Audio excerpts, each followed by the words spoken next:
Valstybinių miškų urėdijoje dirba 3000 įvairių sričių specialistų, kurie savo darbę sugeba suderinti miško funkcijas ekologinę, ekonominę ir socialinę. Miškininkystė prasideda nuo sėklytės. Iš surinktų sėklų valstybinių miškų urėdijos medelynuose išsiauginam kokybiškus sodmenis. Apie 30 milijonų kasmet jų pasodiname į miškus ir į naujai įveisiamus miškų plotus. Taip didėja Lietuvos miškingumas, taip švarėja oras, taip gražėja gamta. Be abejo, pasodinus negali palikti, turi prižiūrėti, saugot nuo kenkėjų.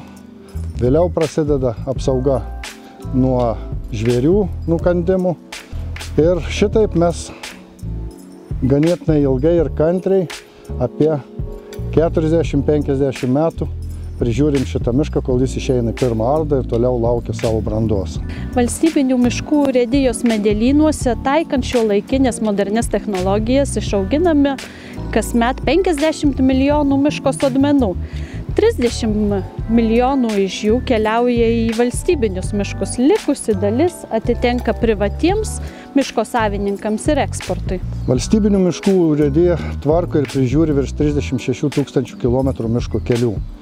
Miško keliai svarbus ne tik urėdijai, bet ir privačių miškų savininkams, taip pat miško svečiams, kurie atvažiuoja uogauti, grybauti ar šiaip pasigrožėti mišku.